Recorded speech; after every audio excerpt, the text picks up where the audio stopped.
Hey guys and girls of E3, this is Starwind here, and today we have the EA E3 press conference roundup. That was a bit of a mouthful.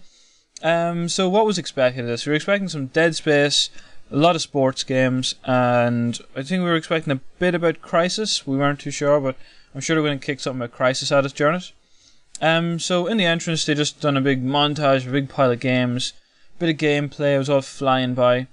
And then our host came out.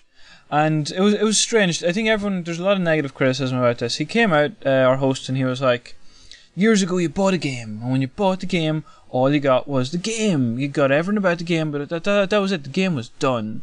Nowadays you buy a game, and we keep developing after that and make DLC for you to buy, so the game lives on. You're not just buying a game that finishes and ends. You get to keep playing the game. The way people took that was you're building half a game, holding back in it, and then putting in the rest later with DLC. I think what he was trying to say was that when you buy a game, the game you do get all the game, but it doesn't finish there. We'll also make extra stuff, but things like Mass Effect 3 and that, the way that we've seen stuff with that happen, where they're designing DLC during the game development, that's what puts people off that. They're already working against us from the get-go. Anyway, so we'll move on to the games. The first game we were shown was Dead Space 3. We got a bit of gameplay, a bit of trailer. We were told that there's going to be co-op now available in Dead Space 3, which is pretty cool.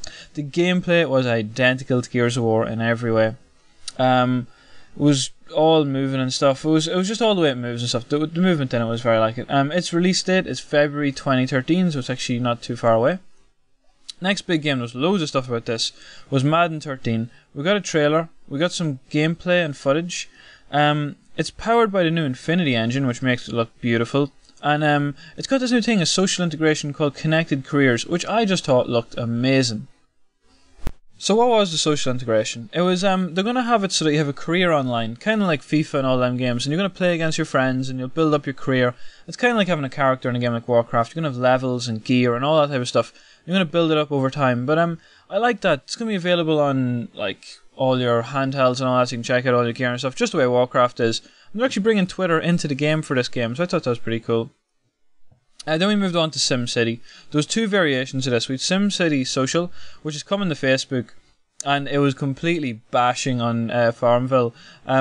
It looks great. They've done a good job. I'm sure I'll play it on the odd time I go. I don't use Facebook that much, but I'll probably go to it the odd time just to use it. We kind of pulled away from Facebook these days, just not using it as much. And they had a brilliant slogan, more city, less Phil. It's a few weeks away, they're going to have it very shortly. And then we got the new SimCity PC edition. It's going to be multiplayer, which looks cool. And it's got in-game specialization, and what you do with your city affects your friends' cities that are playing on the PC as well. It was brilliant. That's coming February 13 as well. Using the new Glass engine, Spyglass engine even. It looks just beautiful, absolutely beautiful. And then we Battlefield 3. Now, they're bringing out a premium thing, so you get some new camo. All the expansions you get 2 weeks early. Didn't say if you're still buying them, just so you get them 2 weeks early, so I don't know, maybe you get them for free with it. It's a $5 a month. You get 20 weapons that aren't in the game at the minute, but like, who really cares?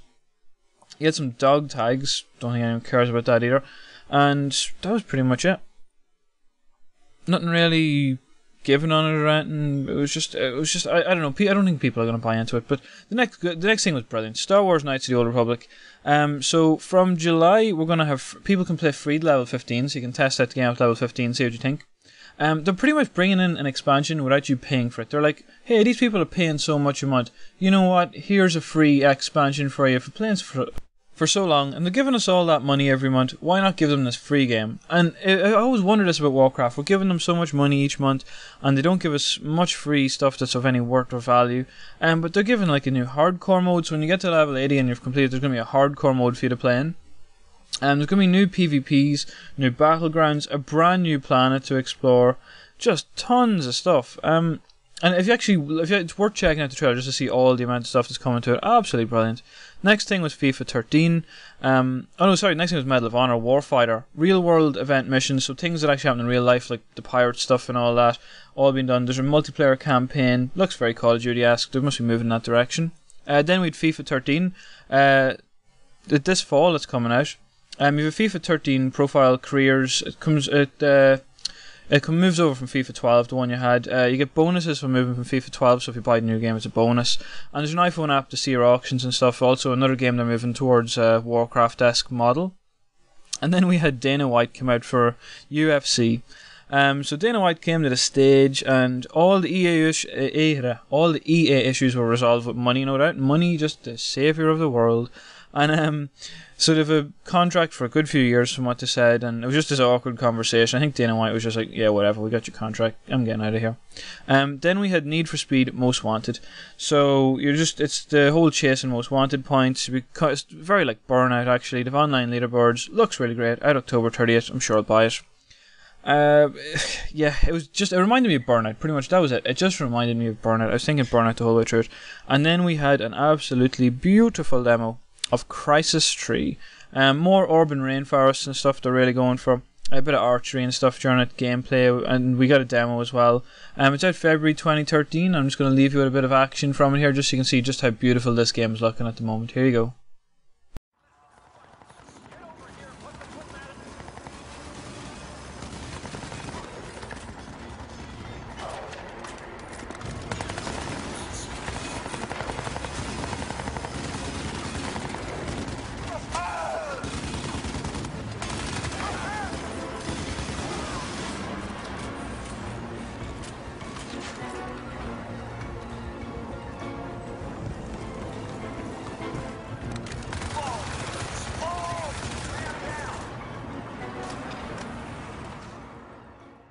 Welcome back, guys. Hope you enjoyed that. I'm just going to leave Crysis running in the background.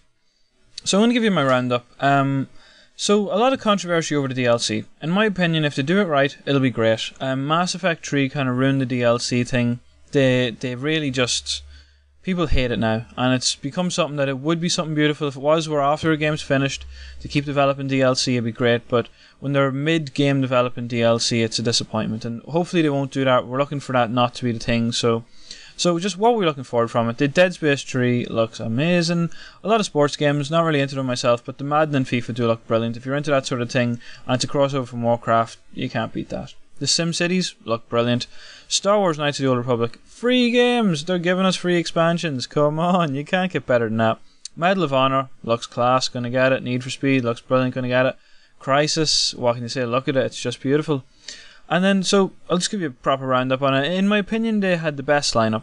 They ran a great show. They didn't have head turners like Ubisoft, maybe like Far Cry and the Watch Dogs. They didn't have them sort of things, but they did a lot of good games. And more importantly, it was all about the games. Their whole show was just about the games, and these are some beautiful, great games we have.